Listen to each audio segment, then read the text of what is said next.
पहले बच्चा देखे कि जैसे मूली अगर नीचे है तो उसके बगल में वो अपेक्षा की जाएगी कि गाजर बना दे, सलजम बना दे, आलू बना दे, लहसुन बना दे। अब ये अपेक्षा की जा रही है उससे, जो उसका अनुभव होगा, जो कुछ उसने देखा होगा, जो उसके घर के आसपास होगा, उसके आधार पर वो बनाएगा, वो कल्पना करेगा और अपनी उसको रचना करेगा और शिक्षक को दिखाएगा। ठीक इसी प्रकार से जब गन्ने की बात की जा रही है तो गन्ना जमीन के ऊपर उग रहा है, तो यदि उसको उसके पास अनुभव है और होगा भी, जो उन्होंने जिन फसलों को जमीन के ऊपर उगता हुआ देखा होगा उसके चित्र वो बगल में बनाएंगे। रचना है, यहां पर भी लेखन की तैयारी से संबंधित कार्य हो रहा है।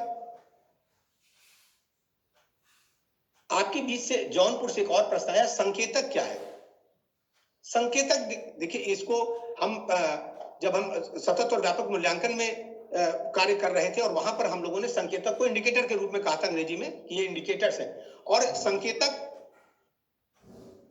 एक शिक्षक के लिए हम ये कह सकते हैं कि संकेत देते हैं कक्ष में चलने वाली प्रक्रिया को लेकर के, और उस संकेत के आधार पर शिक्षक ये जान पाता है कि मैं अपनी शिक्षण योजना के माध्यम से जो कार्य किया उसमें सफल हुआ या नहीं, या मेरा कार्य पूरा हुआ या नहीं।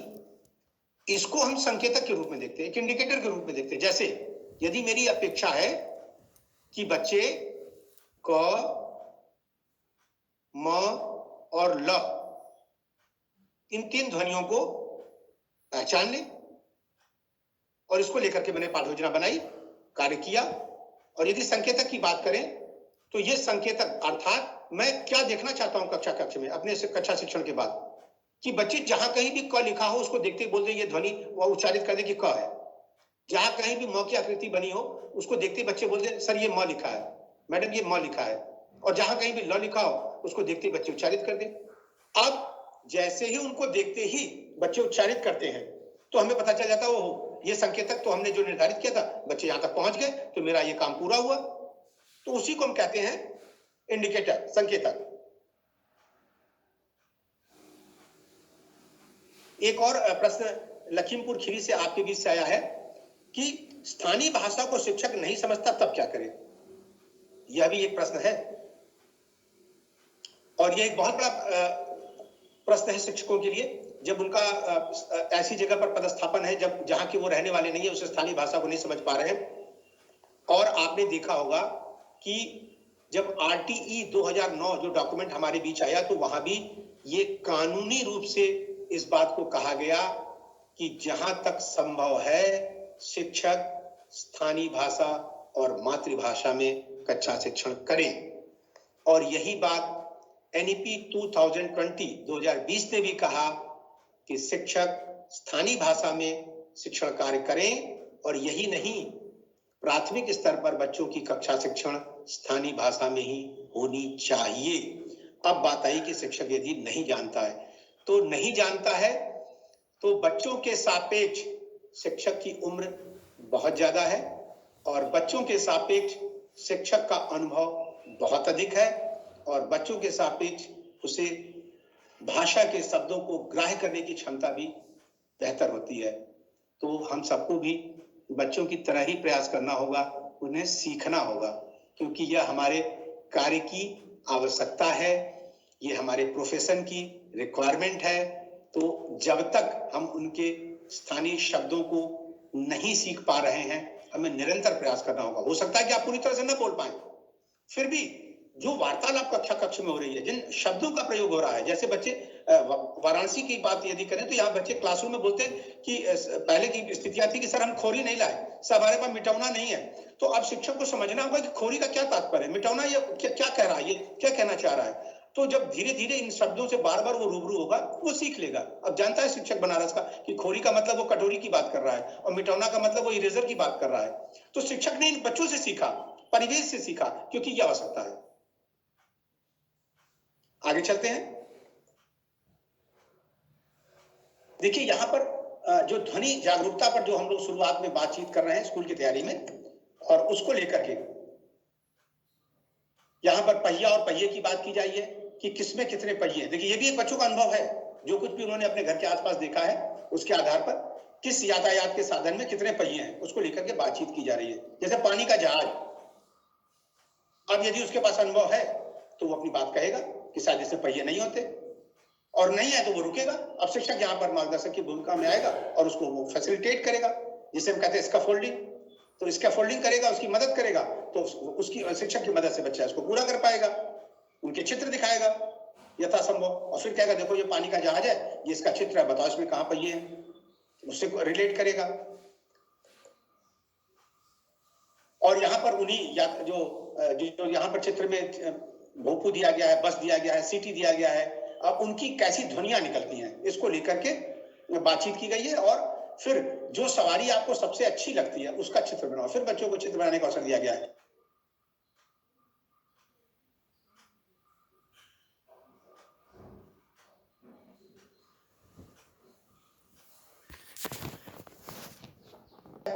तो इस तरीके से आप बच्चों के साथ चर्चा भी कर सकते, उनके की जा रही है और उनको मिलाने की बातचीत की जा रही है। ठीक इसी प्रकार से आप देखिए पूरा करने की बात है, और हर डिब्बे पर उसके रंग वाली किसी चीज का नाम लिखो, या नाम लिखने की बात यहाँ पर लिखने की बात की जा रही है। तो ये आगे के पाठों में है, जब ये स्तर धीरे धीरे विकसित हो जाएगा कि बच्चे लिखने के लिए तैयार हैं और वो थोड़ा थोड़ा लिख पा रहे हैं, तब ये बात होगा। मैनपुरी से एक बात ये आई आपके बीच से कि यदि बच्चा लिखित रूप से प्रतिक्रिया नहीं दे पाता, हाँ आप सही कह रहे हैं, अगर बाकी बच्चे दे पा रहे हैं और कोई बच्चा विशेष है या कुछ एक दो बच्चे हैं जो नहीं दे पा रहे हैं, तो शिक्षक को सहयोग करने का मतलब वो लिखना नहीं है, अब उसको लिखने के लिए तैयार करना है। तो शुरुआती दौर में अगर स्थिति यह है कि वो लाइनें खींच पा रहा है तो उसकी मदद से वर्ण लिखे, वर्णों की आकृतियां बनाए। अगर वो बना पा रहा है तो फिर वर्णों को जोड़ करके, अक्षरों को जोड़ करके शब्दों के रूप में लिखे। शिक्षक मदद करेगा, और उसके लिए देखिए यहाँ पर जो गतिविधियां हम अभ्यास प्रश्नों के माध्यम से चर्चा कर रहे हैं वो आप उसको शामिल करें, ये बच्चे स्वयं करेंगे। आप इसके फोल्डिंग का मतलब कि आप उनको बताएं कि देखिए पहले आप लाइन इधर से खींचिए, फिर आप खड़ी पाई खींचिए, फिर आप इधर घुंडी घुमाइए, फिर आप सिरोरेखा भरिए, फिर आप ऐसे करिए। ऐसा करते हुए आप उनको मदद कीजिए, करने के लिए उनको बार बार अभ्यास कराइए जिससे कि वो ऐसा कर पाए। एक सीतापुर से और बात आई है कि क्या टीचर को लिखित में ही पाठ योजना बनानी चाहिए या उस पाठ की रूपरेखा दिमाग में रखते हुए भी काम करना चाहिए? यह एक व्यवहारिक प्रश्न है, और ज्यादातर स्थितियों में क्योंकि हम अपने बीएड के दौरान और बीटीसी के दौरान कर चुके होते हैं, बहुत सी पाठ योजनाएं बना चुके होते हैं, तो हमें ये पता होता है कि हमारे पास मास्टरी है और अब मैं अपने मस्तिष्क में इन बातों को रख सकता हूँ और कार्य कर सकता हूँ। लेकिन ये मेरा व्यक्तिगत अनुभव है, मैंने कई ऐसी कक्षाओं का संचालन किया है जब मैं पाठ योजना के साथ नहीं था। सीधे मैं क्लास में घुसा और बच्चों से कहा कि कल कहाँ तक बात हुई और उसके आगे की बात की जाए, और मैंने महसूस किया स्वयं, ये मेरा अनुभव है, कि मैं असफल रहा। मुझे ऐसा महसूस हुआ कि शायद मैं इस तैयारी से होता, इस टीएलएम को लेके आया होता तो शायद मैं बेहतर अपनी बात को कह पाता। तो कहीं ना कहीं लिखित रूप में यदि हम उसको नोट कर लेते हैं, उसको हम तैयार कर लेते हैं, तो हमारा जो प्रस्तुतिकरण होता है कक्षा कक्ष में, या जो हमको 40 मिनट का एक अमूल्य समय मिला है, आप ये मान लें कि वो 40 या 45 मिनट का समय उस बच्चे के लिए, उसके जीवन में वो एक बार जब आ गया तो दोबारा नहीं आएगा, वो अगला दिन आएगा या उसके अगले महीने आएंगे या अगला साल आएगा। जैसे कोविड में ये पूरा साल जिन बच्चों का निकल गया, क्या आप समझते हैं उनके जीवन में दोबारा आएगा? कभी भी नहीं आएगा। तो जो कुछ छूट गई वो छूट गई, अब ये रिक्तता पूरे जीवन उन बच्चों के साथ बनी रहेगी। तो ठीक इसी प्रकार से यदि हम पाठ योजना नहीं बनाते हैं, सिर्फ मौखिक रूप से जाते हैं और वहां जाके लगता है कि नहीं ये चीज छूट गई, ये चीज हम नहीं जोड़ पाए, तो फिर वो पूरे जीवन के लिए वो रिक्तता हो गई। आप इसको इस दृष्टिकोण से देखें। और वर्तमान में तो पाठ योजना बनाने के लिए जो तरीके सुझाए जा रहे हैं उसमें शिक्षकों से अपेक्षा की गई है कि वो मुख्य मुख्य बातों को ही लिखें, लेकिन एक योजना तो हो कार्य करने के लिए, जिससे कि हम अपने कार्य को बेहतर तरीके से और सहज तरीके से कर पाए। ठीक, अब आप कुछ और देखें अभ्यास प्रश्न जो दिए गए हैं। जैसे यहाँ पर काटने को लेकर के बच्चों के अनुभव पर बातचीत की गई है कि मैं चाकू हूं और मैं सब्जी काट सकता हूं। कुछ इस तरीके की आप गतिविधि बच्चों के साथ कराएं, उनसे वो उनको पूरा करने को कहें। और फिर देखिए कि किससे क्या काटोगे। अब देखिए यहाँ पर भी रिलेट किया गया अनुभव को आधार पर, और ये अपेक्षा की गई है। ठीक है, यहाँ पर पहले खाली स्थान भरने की बातचीत की गई है और उसके बाद किससे क्या काटोगे इस पर बातचीत की गई है। तो कैंची से बाईं तरफ और दाईं तरफ 2 कॉलम दिए गए हैं, कैंची से क्या कट सकता है, निश्चित रूप से जो बच्चों का अनुभव होगा उस हिसाब से वो अपनी प्रतिक्रिया को देंगे। यहां क्या हो रहा है, गोला लगाओ, सेकना, बेलना, तलना, इसको लेकर के काम। तो पुस्तक में जो अभ्यास प्रश्न दिए गए हैं, ये बच्चों को लगातार पाठों से भी जुड़े रहेंगे, विषय वस्तु से भी जुड़े रहेंगे और रोचकता भी बनी रहेगी। रसोई घर का चित्र देखो और बताओ। अब एक रसोई घर का चित्र दिया गया, उसके आधार पर उनसे बातचीत की जा रही है कि अब बच्चे बताएंगे जो कुछ है, वहां पर भी वहां निशान लगाने की बातचीत की जा रही है। शिक्षक इन वाक्यों को पढ़ सकता है और बच्चों से कहे कि इसके अनुसार आप वहां पर निशान लगाएं। ठीक है, पगड़ी पाठ को लेकर के यहाँ पर कुछ गतिविधियां दी गई हैं, ये भी बहुत रोचक है। इसी प्रकार से आप देखें कि पूरे पाठ्य पुस्तक में सारे पाठों के साथ जो गतिविधियां हैं उनको शामिल किया गया है। बिंदुओं को जोड़ करके यहाँ चित्र बनाने की बात है। अब इस कार्य को जब आप कहेंगे और बच्चे बिंदुओं को मिलाएंगे और फिर लास्ट में वो देखेंगे कि एक आकृति आई, फिर उस आकृति के बारे में बातचीत करेंगे, तो यहाँ पर जो बच्चों की मानसिकता बच्चों के लिए रोचक भी होगा।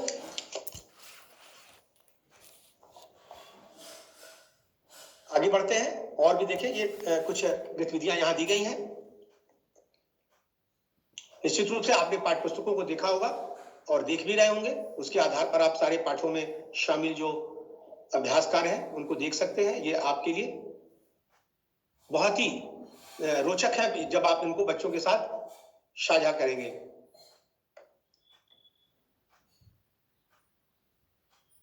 ये जो पाठों की गतिविधियां, जो अभ्यास प्रश्न है, वो आपके सामने मैं एक एक करके प्रदर्शित कर रहा हूँ। यहाँ देखिए, पगड़ियों को लेकर बातचीत की गई, पगड़ियों के प्रकारों पर बातचीत की गई है। आप बच्चों से कक्षा कक्ष में उनको खुद आप स्वयं पगड़ियां बांध सकते हैं, उनको बांधने का अवसर दे सकते हैं। उनके लिए खेल होगा।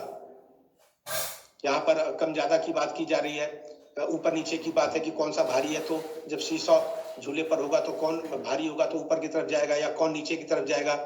हाथी को लेकर के बात है, बहुत अच्छी एक कविता है, हाथी चल्लम चल्लम, इसको लेकर के आप बातचीत कर सकते हैं। उनके उससे जोड़ करके यहाँ पर अभ्यास प्रश्नों को दिया गया है। ठीक है, और ये जो अंतिम पाठ की जो अंतिम कहानी है, 7 पूंछ का चूहा, उसको लेकर के बातचीत की गई है और बच्चों से उनकी प्रतिक्रिया जानने का प्रयास किया गया है। यहाँ पर चूहा को संदर्भित भी किया गया है। और यहाँ देखिए, एक कोलाज की एक्टिविटी दी गई है, रंग बिरंगे कागज के टुकड़े करके और चूहे के चित्र में चिपकाओ। ये कोलाज की एक्टिविटी है, जब बच्चे इस आकृति में रंग बिरंगे कागज के टुकड़े करके और फिर चिपका करके चूहे का एक आकार देंगे। तो यह भी शामिल किया गया है अभ्यास प्रश्नों में। और आज के सत्र को लेकर के आप सभी के लिए जो भी जिन बिंदुओं पर हमने चर्चा किया, हम कुल 3 कार्य को करेंगे। पहला जो कार्य है कि जैसा कि अभी हम लोगों ने चर्चा किया कि किसी एक पाठ के अभ्यास प्रश्न को बच्चों की मदद से पूरा करें। जो अभी अभ्यास प्रश्न हम लोग देख रहे थे और चर्चा कर रहे थे, इसी के आधार पर आप किसी एक पाठ के अभ्यास प्रश्न को ले लीजिएगा और बच्चों के साथ उसको बैठ करके उसको पूरा कीजिए। देखिए आप कैसे उनको निर्देशित कर रहे हैं, कैसे आप उनको निर्देश दे रहे हैं, कैसे उन कार्यों को पूरा कर रहे हैं, यह अनुभव आप करिएगा। अब कोविड में जैसे पूर्व में भी हम लोग चर्चा किया, विद्यालय तो बंद है, बच्चे तो आपको मिलेंगे नहीं, तो आप अपने घर में या आसपास जो बच्चे मिले उनके साथ इस कार्य को करिएगा। यह आपके लिए एक अभ्यास होगा जो आगे आपको प्रशिक्षण में भी कार्य करेगा, मदद करेगा और कक्षा शिक्षण में भी मदद करेगा। एक और कार्य कीजिएगा कि कक्षा 1 के स्तर से लेखन कौशल विकास हेतु एक अभ्यास पत्रक, वर्कशीट एक तैयार कीजिएगा, जो जिसके माध्यम से लेखन कौशल का विकास हो सके। हम लोगों ने इसमें जो अभी अभ्यास देखा, प्रश्न अभ्यास पाठों से संबंधित, वहां पे कई जगह लेखन कौशल विकसित करने के लिए अभ्यास दिए गए हैं। उसी आधार पर आप भी एक अपना स्वतः बनाइएगा और इसको डाइट के साथ साझा कीजिएगा। और एक शब्द पहचान से संबंधित अभ्यास पत्रक आप तैयार कीजिएगा, एक वर्कशीट आप तैयार कीजिएगा जिसमें बच्चों को शब्द पहचान का अवसर मिल रहा हो। ठीक, कुछ एक प्रश्न और आए हैं, उनको मैं लेता हूं क्योंकि समय भी होने जा रहा है। स्थानीय भाषा में शिक्षण कार्य थोड़ा अटपटा नहीं होगा क्या, यह अमेठी से पूछा जा रहा है।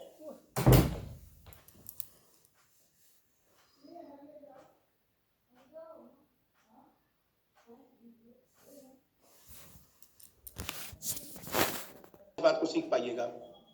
तो यहाँ अटपटा लगने जैसी बात नहीं है, यह अपेक्षा है कि वो जो समृद्ध भंडार उनके पास है उसका प्रयोग करके हुए मानक भाषा की तरफ चला जाए। इसलिए बार बार बात की जा रही है, आप बच्चे को एहसास तो कराइए कि जो भाषा प्रयोग कर रहे हैं, जिस भाषा की मदद से आपका दैनिक कार्य संपन्न हो रहा है, सारी आवश्यकताएं पूरी हो रही हैं, उसी भाषा की मदद से शुरुआती दौर में विद्यालयों के सारे कार्य संपादित होंगे।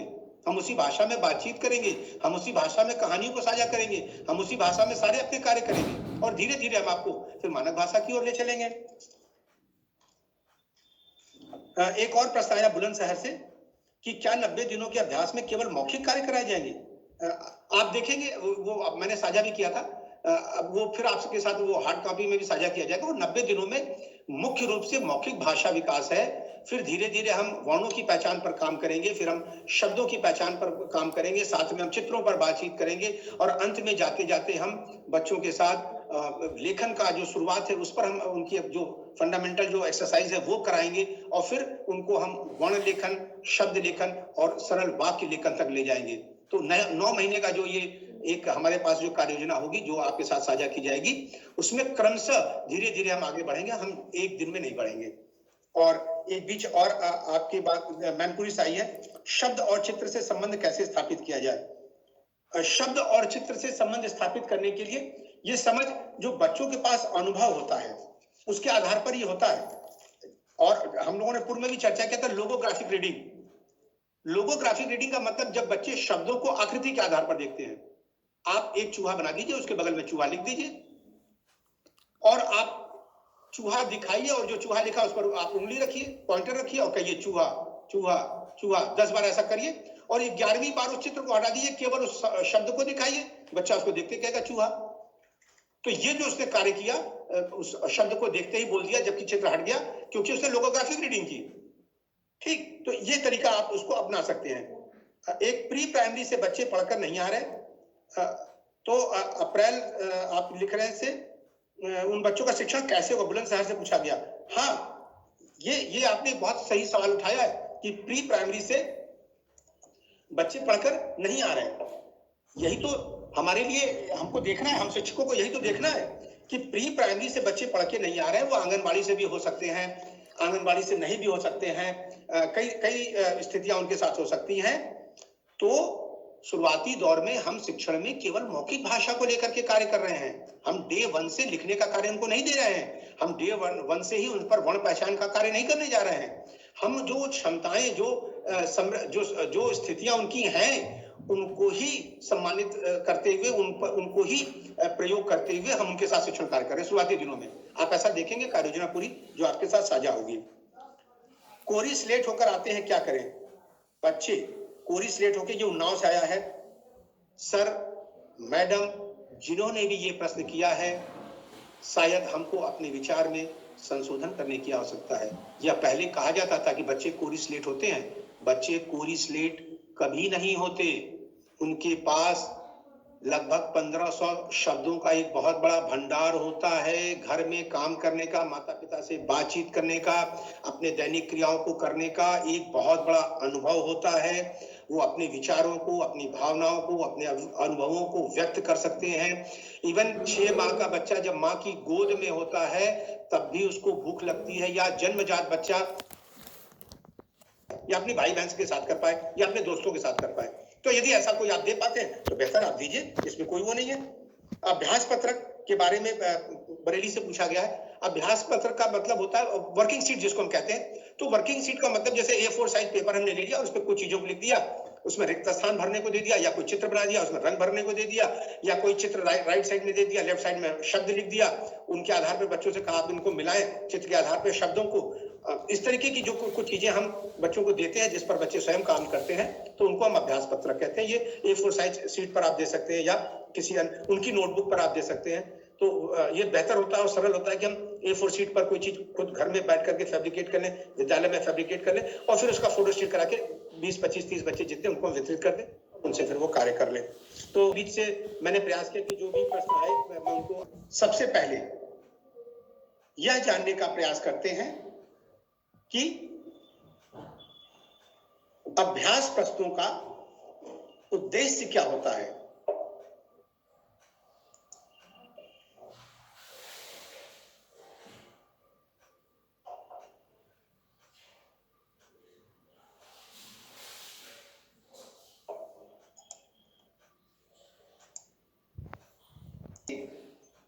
अभ्यास प्रश्नों के उद्देश्य पर बातचीत की जाए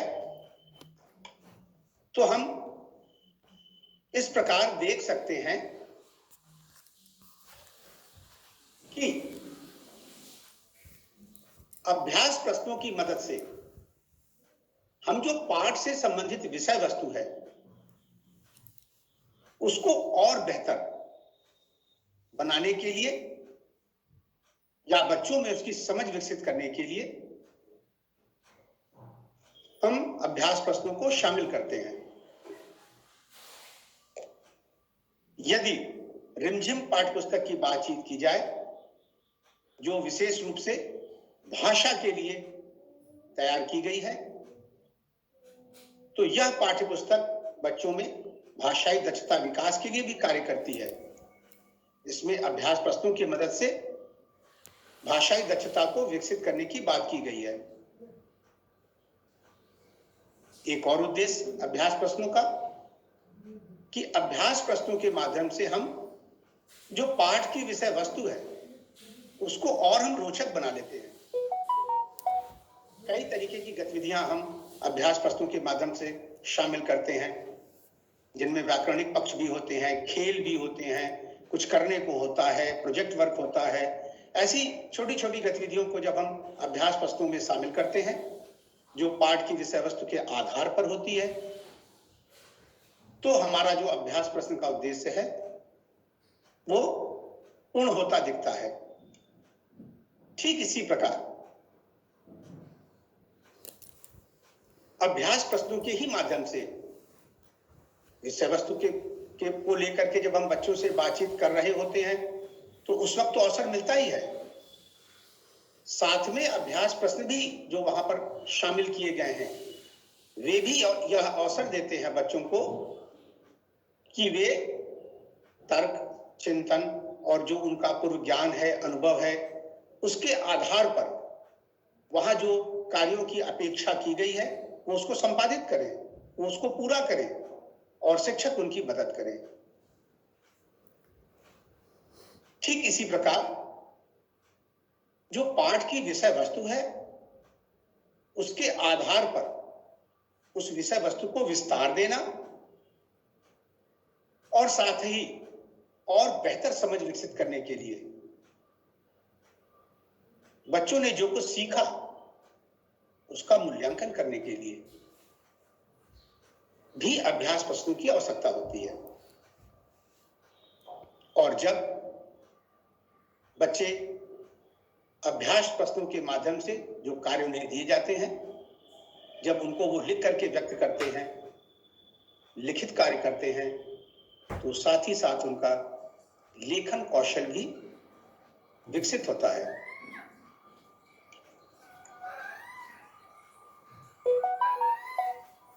यहां पर आज हम सभी को एक बात और जानना जरूरी है। जैसा कि आप देख पा रहे होंगे, ये दो मुद्दे, दो चीजें आपके साथ साझा की जा रही हैं। पहला है BICS, इसे हम बिस्क भी कहते हैं, बेसिक इंटरपर्सनल कम्युनिकेशन स्किल। कल आपके बीच से एक प्रश्न आया था,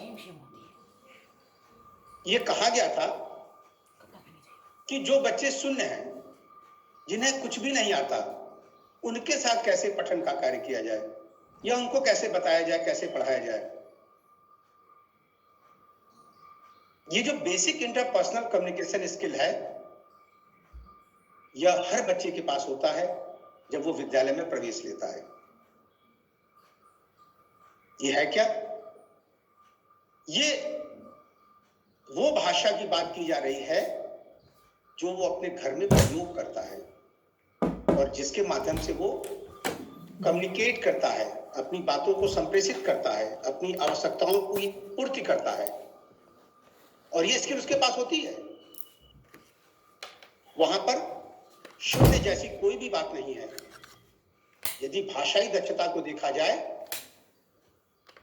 तो एक बच्चा जो हमारे विद्यालय में कक्षा 1 में, नर्सरी में, प्री नर्सरी में, LKG में प्रवेश ले रहा है, वो अपनी बात को पूरी तरीके से और व्याकरण सम्मत तरीके से बातचीत करता है। वो कहता है, मम्मी आज मैं स्कूल नहीं जाऊंगा, यदि खड़ी भाषा में बोल रहा है, और क्षेत्रीय भाषा में भी कहता है तो कहता है, वो अपनी बात पूरी कहता है, मम्मी आज मेरी तबीयत ठीक नहीं है, मम्मी आज मेरे दोस्त से मुझे मिलना है, मैं स्कूल जरूर जाऊंगा, आज मेरे दोस्त ने कहा है हम आएंगे तो आपस में एक खेल खेलेंगे। यहां देखिए वो पूरी बात कह रहा है, उसके पास वाक्य संरचना की भी समझ है, उसको विराम चिन्हों की भी जानकारी है मौखिक रूप में, वो पूरी बात कह पा रहा है, शब्दों का भी प्रयोग कर रहा है। तो यदि हम यह समझ रहे हैं कि हमारे विद्यालय में प्रवेश लेने वाले बच्चे शून्य हैं भाषा के क्षेत्र में, तो यह सर्वथा शायद हम कह पाए गलत है, गलत तो नहीं कहना चाहिए, शायद हमारी यह धारणा अभी पूर्ण नहीं है, क्योंकि बच्चों के पास एक बहुत समृद्ध भंडार होता है अपनी भाषा का। हमारी क्या अपेक्षा होती है? हमारी यह अपेक्षा होती है कि बच्चों को काल तक पहुंचाया जाए, कॉग्निटिव एकेडमिक लैंग्वेज प्रोफिशिएंसी। ये एकेडमिक लैंग्वेज का तात्पर्य हमारी जो पाठ्यपुस्तकें हैं वो जिस भाषा में लिखी हुई हैं, जो शब्दावलियां वहां प्रयोग की गई हैं, अब उससे बच्चा कैसे इंटरेक्ट करे, कैसे अंतःक्रिया करे, हमको वहां तक पहुंचाना है, जिसको लेकर के हम प्रयास कर रहे हैं।